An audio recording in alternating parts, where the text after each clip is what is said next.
Hi there, welcome back to the Rare Book Views channel, where I talk to you all about how much I love books and reading and book collecting, and I love hearing from all of you. Thank you everybody who has followed the channel and sent me comments and told me what you are reading. And today I have something very exciting to talk about, and I'm excited particularly to have so many people to announce to. I have read the to-be-read shelf. This is a huge accomplishment for me. I made a video, I'll put a link in the notes, I checked 14 weeks ago. I said, I have all these books on the to-be-read shelf and I'm going to try to stop purchasing new ones and actually read them. And I did it. I had about 14 books, 16 books.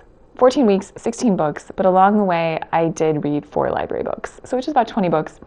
It was wonderful. I did resist temptation to pile too many new ones on there, but I did buy some books along the way.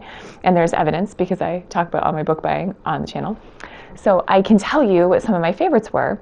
I had a pretty good mix between fiction and nonfiction, and of the nonfiction, really more and really cool stuff.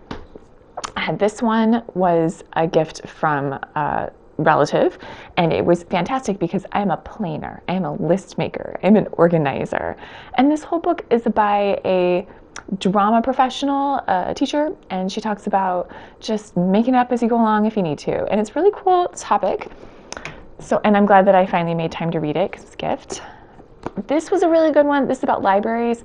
I thought it was going to be a little bit more chatty or anecdotal, and it is very academic, but it is fascinating, and a lot of sort of the origin of libraries and how they really play a role and how that role has evolved in our societies. So it's really good. It was not quite what I expected. Surprises can be good. History of the Lewis and Clarke Trail. Wonderful. Really, really good. Obviously vintage, very different. There's some good, really cool art in this and some interesting sort of ephemera that they show of things relevant to the Lewis and Clarke expedition. And I thought that was really cool. This is a good one. This is one of those, I was so excited to get a bargain. This is the second volume of the companion to the Crown series. And this is neat because they have an actual historian who works on the series and then could give some more context to some of the things that they talk about in the series. It's a very pretty book. There's a lot of photographs, a lot of references to cool things, some behind the scenes stuff, and I just thought it was neat to hear more about what it's really based on, the history, and in some cases they combined some things or glossed over some things because it is a TV show, but here they give you a little more information. So this one was really cool. This is the second volume, like I said, and the first one also was really good. So this one, very fun. If you enjoy the series and you like history, this would be a winner. I bought this a long time ago. This one's, it's aged like wine. You need to get ready to read the books. This one, I have no idea when I bought it, but I coincidentally watched the Netflix movie Mincemeat, which is during World War II, and there are some women featured prominently in that part of history, that retelling. And here also the women of D-Day Girls. I would have probably named it D-Day Women maybe. So this is really good, and it was definitely stories that I've never heard before. And I think it's really interesting that there was clearly plenty of documentation, so these stories can be told, and it is well told. This is very readable. It's kind of a fun read. And it was fun also because I had seen the movie. It's always fun when you have sort of same time of history in what you're watching or where you're visiting or what you're reading. I really like that crossover type thing. I love Edward Gorey. I've said it again. I just think he's fascinating. I love his work. I love the John Bellairs books, and he did the illustrations for those. This book is hefty. It is extremely well researched. It is a lot of new information, I think, very primary source history, and it is extremely well written. It is dense. This is not a short read. This is some small font. It's not a quick weekend read. This is a lot. I thought it was really interesting that they put some of his work in context and temporally when he was living in different modes of his life and the kind of work that he was doing. But a lot of it got into speculation about his personal life, and I thought that was weird because it is obvious he did not want people to know about his personal life. So you can only speculate, and I think I would have preferred they spent less time on it, just because I respect Edward Gorey. He's not with us anymore, he can't speak to it, and he didn't when he was alive. But there is a lot of really cool stuff in here about his life and his art that I didn't know, and it does make me kind of see his things differently. So it is really well done. It got good reviews when it came out. I was really happy to find a copy, and I'm really glad I made time to read it, because it is slightly intimidating. It's a lot, but really good. I love the series, and this book is tremendous. It is a very fast read. It'll really draw you in. Even if you've seen the TV series, this is great. It's more detail. It fleshes out some of the real life people. You get to know them a little bit better, and it is very well told, because Stephen Ambrose knows what he's doing. So if you enjoyed this, or you're interested in this part of history, then for sure, highly recommended it. My husband loves rocket launches, and I get to watch them too. And I honestly don't know that much about the Apollo missions, and I feel left out. So I picked this up on sale. This is by Jeffery Kluger, and he also wrote a book about Apollo 13. This is Apollo 8, and it actually covers the whole Apollo series of missions 1 through 8, and it is so well written, and it's fascinating. It is very similar to the style of storytelling, perspective, voice of the movie Apollo 13. So a lot of interesting things about just the lives of astronauts and their families, and what life was like for them when these things were going on, how uncertain they were about the future, or even the success of these missions. And I think that this author did a great job of really making that come to life, this really on the precipice feeling, and how amazing it is that we ever pulled this off. Before the microchip, that there were computers and this small little thing, and we sent that thing to space with people on it. It's crazy. So I enjoyed this, and for a lot of reasons, I think you can enjoy this, even if you're not a rocket nerd or an engineer. It still has the human angle that this really was my side, because I am not knowledgeable about aerospace or math or this part of science, but I loved the human angle. So that was also a great sort of pleasant surprise.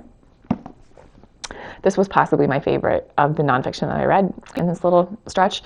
The Future is History. I keep trying to remember the title of this. Tomorrow is the past, yesterday is next week, but no, The Future is History by Masha Geesen. They have written some books, other books about Russian history and contemporary life in Russia, and this one was really, really great to understand some of the implications of what's going on right now. And I read a review of this. It's been on my list for a while, and I got a gift certificate, I think, for Christmas, and picked up a used copy, because I love to patronize a used bookstore. And it is also one of those things that I want to read it, but I finally did it. This did take a while. This was a long read, but I love the approach here was to really give context for how different life is in modern day Russia from other countries. And the approach here is following people from different walks of life and their families as sort of big political events have happened in Russia, what it is like. It's not to present day, but it is a really good sort of setup to understand more of what's going on now. So this is wonderful. I read a couple reviews of this that were not glowing, and I think those people just did not understand that this is a different story. This is a different way of putting history and political events and current events in context, understanding from different walks of life what it is like. Somebody reviewed this and said, it just feels really disjointed. It's a bunch of different people. Yeah, that's kind of how society is. So I got it. It made sense to me, and I recommend this if you're interested in those topics. For fiction, I picked up a Philip K. Dick at a bag sale where I had room left in my bag, and I really enjoyed Do Android Sheep Dream, which I did not expect to, because Blade Runner is not my thing. It just didn't, not for me. I don't love it. I don't dislike it really, but it's not one of my favorites. But the book, I loved. It's so weird and strange and different and creative and makes you think about things. So I picked this one up, and I thought it would be similar, and it was not. Enough said. This is a vintage copy. It is actually a book club copy. I talk about this sometimes. This is a reprint, and it is basically often trimmed down, hardware-wise.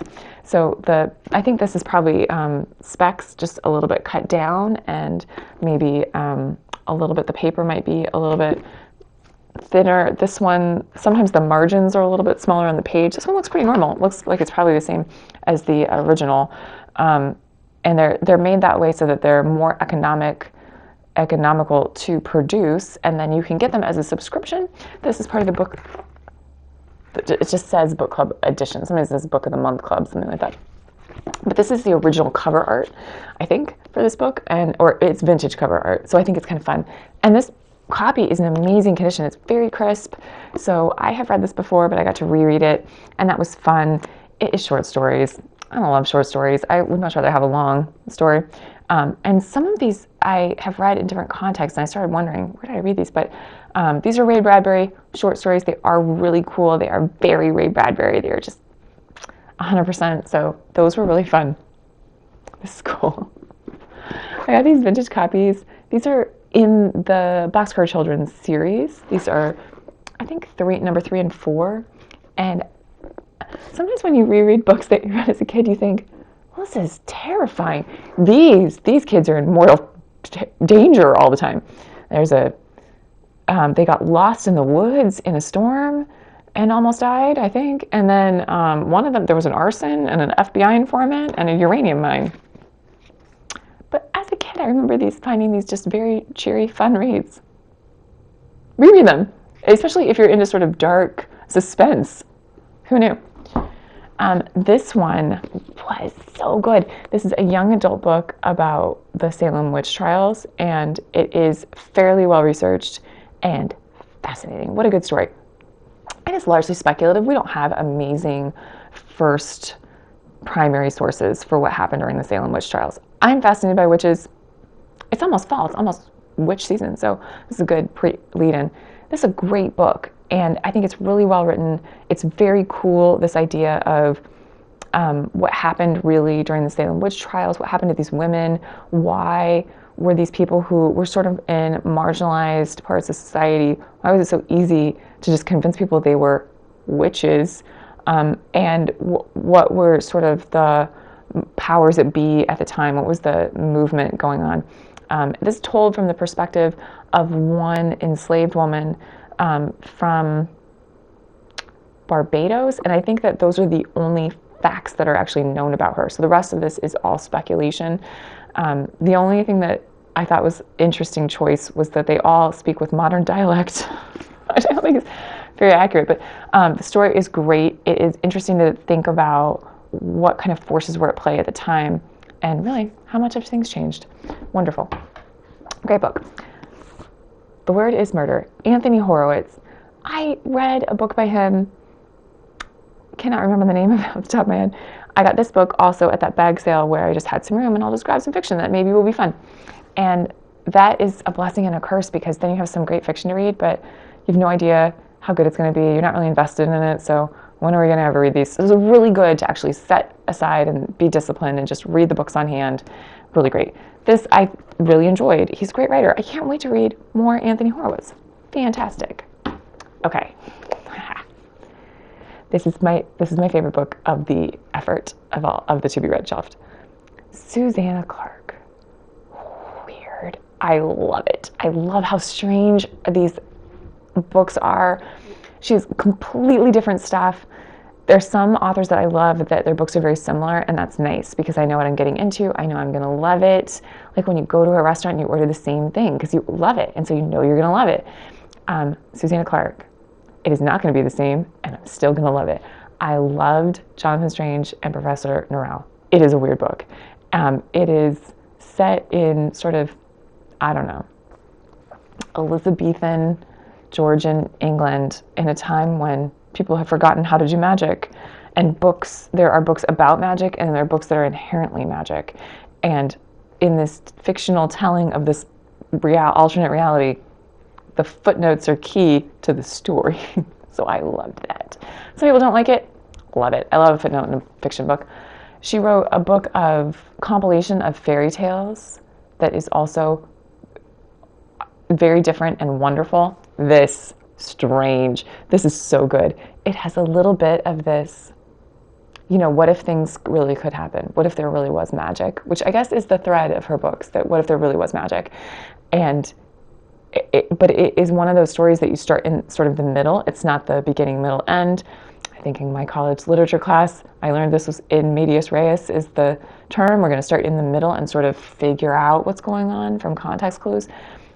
And I just loved it. I loved everything about it. I wish it was 3 times as long. So good. If you're into weird books, read this one. Fantastic. Some fantasy, a little bit of fantasy. Wonderful. Okay, so those are the books that I read on the to be read shelf, and I don't have a lot of regular shelf, so I'll have to decide which ones are staying, and sometimes I have to do a one in, one out, where if I'm going to keep one, something has to go. So that is the only thing remaining in this exercise, and then naturally, I have another to be read shelf, of course. So please let me know if you've read these books, or if you've read similar books that were really good that I should consider, because I'm not going to stop buying them. And let me know what you're reading. Let me know how you do this. Do you have a to be read shelf? Do you try to read them, or do you just buy new ones? Let me know if you're interested. I can do another video of what's on the next to be read shelf, because I have some other good stuff waiting in the wings. These authors just keep writing books I'll never finish. Of course, I'm so happy to have a reason that now that I'm done with this thing, I have a thing to do with the output to make this video and tell people about it. If you are interested in these videos, please let me know. Thank you to everybody who's watching, and happy reading.